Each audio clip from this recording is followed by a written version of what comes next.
एक अतिशय कॉमन समस्या आहे. जेव्हा कोणी व्यक्ती पोलीस स्टेशनला आपली तक्रार द्यायला जातो, एफ-आय-आर दाखल करायला जातो, तेव्हा पोलीस त्याची तक्रार घेत नाहीत, पण त्यांना उलट-सुलट बोलून, त्यांचा अपमान करून त्यांना हाकलून लावतात. अनेकदा त्यांना पोलीस शिव्या देत असतात. तर अशा सिच्युएशनमध्ये आपण काय करायला पाहिजे? काही बेसिक गोष्टींची माहिती आपल्याला असणे अत्यंत गरजेचे आहे. जर ही माहिती आपल्याला नसेल तर न्याय मिळणे अतिशय कठीण होऊन जाते. तसेच एफ-आय-आर मध्ये कोणते महत्त्वाचे मुद्दे असायला पाहिजे हे सर्व जाणून घेऊया आजच्या या एपिसोडमध्ये.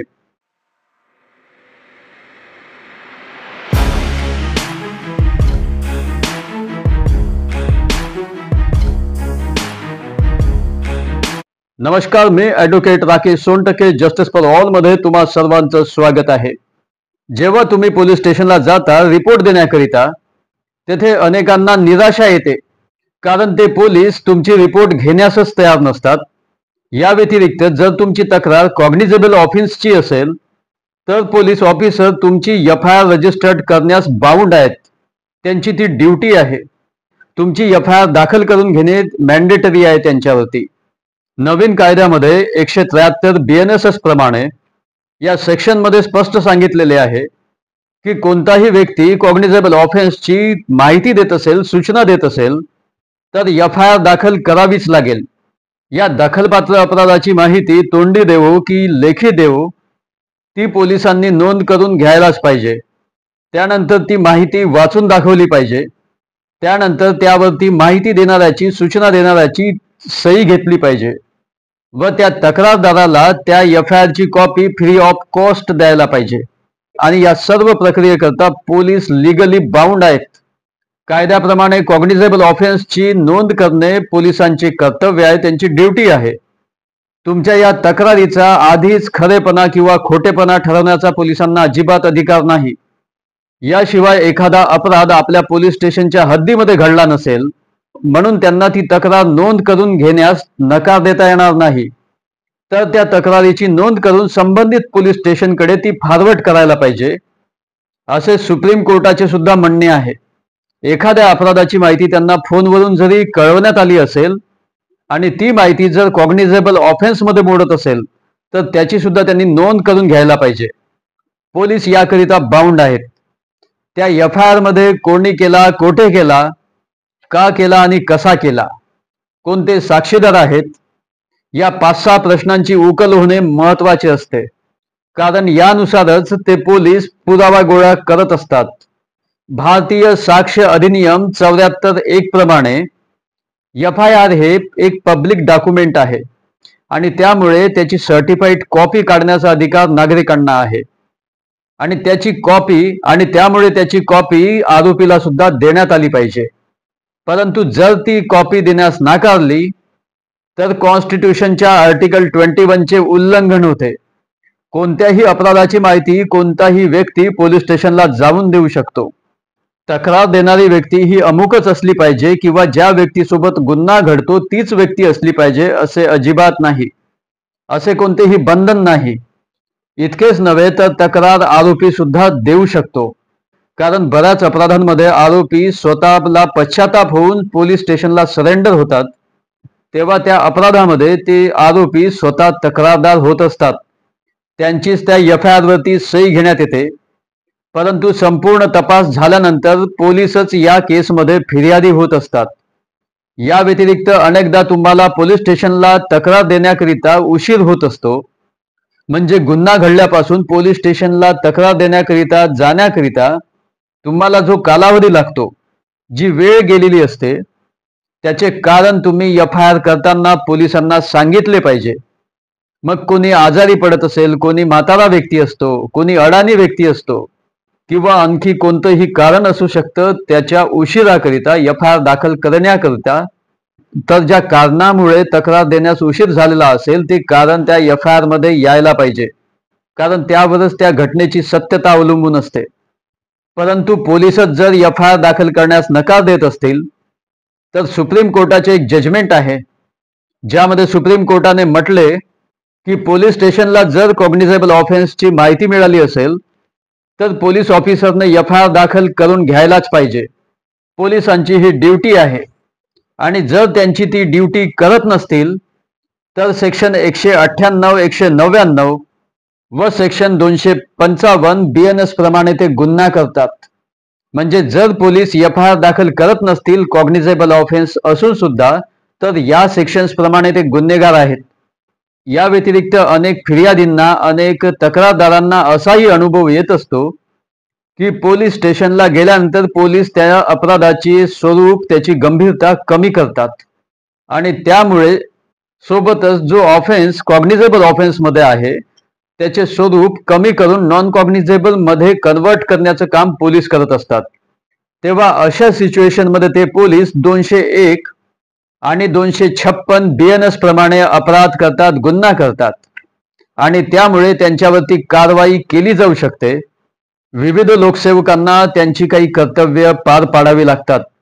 त्यामध्ये पोलीस, मॅजिस्ट्रेट, तलाठी, तहसीलदार इत्यादी इत्यादी हे सर्व लोकसेवक आहेत. त्यांनी आपली कायदेशीर कर्तव्ये कशी पूर्ण करावीत याची तरतूद विविध कायद्यांमध्ये, संबंधित कायद्यांमध्ये दिलेली असते आणि त्याची अवज्ञा केल्यास, म्हणजे त्याचे उल्लंघन केल्यास, त्यांनी त्यांचे कर्तव्य पूर्ण न केल्यास ते दोषी ठरतात व त्या सर्वांवरती मी सांगितलेल्या सेक्शन्स प्रमाणे गुन्हा दाखल करण्यात येऊ शकतो. त्यांच्यावरती याप्रमाणे कायदेशीर कारवाई करता येते. सुप्रीम कोर्टाने पोलिसांना गाईडलाईन्स देऊन सुद्धा पोलीस FIR दाखल करण्यास टाळाटाळ करत असतात. तर एखादा व्यक्ती ज्याला FIR दाखल करायची आहे तो जातो पोलीस स्टेशनमध्ये, परंतु पोलिसांनी नकार दिला FIR दाखल करण्याकरिता, तर अशा सिच्युएशनमध्ये त्याने काय करावे? त्यावेळी त्याने लेखी तक्रार तयार करून SP ला द्यायला पाहिजे. आता ही ॲप्लिकेशन तुम्ही वकिलांकडून सुद्धा तयार करून घेऊ शकता. त्यानंतर ती कॉपी जेव्हा तुम्ही SP ला द्याल तेव्हा त्याची रिसिव्ड कॉपी तुमच्याकडे असणे आवश्यक आहे. कारण पोलीस स्टेशनला जी तक्रार तुम्ही दिली त्याची रिसिव्ड कॉपी व SP कडे दिलेली त्याची सुद्धा रिसिव्ड कॉपी, आणि या दोन्हीमध्ये डिफरन्स येता कामा नये. म्हणजे जे कंटेंट्स तुम्ही पोलीस स्टेशनला तक्रार देताना लिहिले होते तेच कंटेंट्स SP ला ॲप्लिकेशन देताना त्याच्यामध्ये आले पाहिजे. म्हणजे कंटेंट सेम असायला पाहिजे. आता यामध्ये लेडीज संबंधात जे मॅटर्स असतात ते SP कडून लगेच दाखल करण्यात येण्याचे चान्सेस जास्त असतात. म्हणजे लोकल पोलीस स्टेशनमध्ये एखाद्या महिलेची तक्रार घेण्यात आलेली नाही, परंतु नंतर जर ती SP साहेबांकडे गेली तर तेथे FIR दाखल करण्याचे चान्सेस जास्त असते आणि SP कडून महिलांना चांगला रिस्पॉन्स असतो, कारण त्यांची त्याबद्दल रिस्पॉन्सिबिलिटी आहे. आणि हा आमचा एक प्रॅक्टिकल अनुभव सुद्धा आहे जो तुमच्याशी मी शेअर करतो आहे.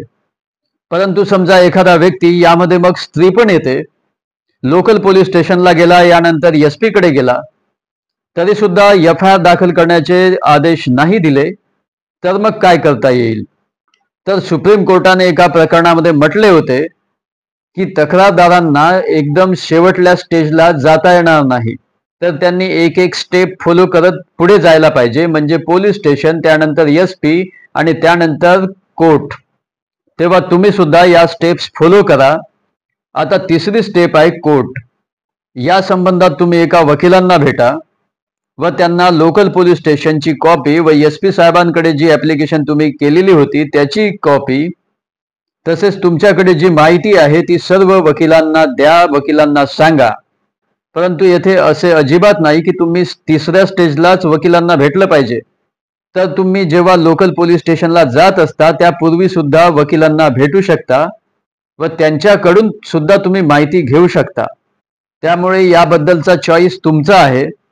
अनेकदा लोकल पोलीस स्टेशनचे पोलीसच कोर्टामधून करून घ्या असा मोफत सल्ला देत असतात.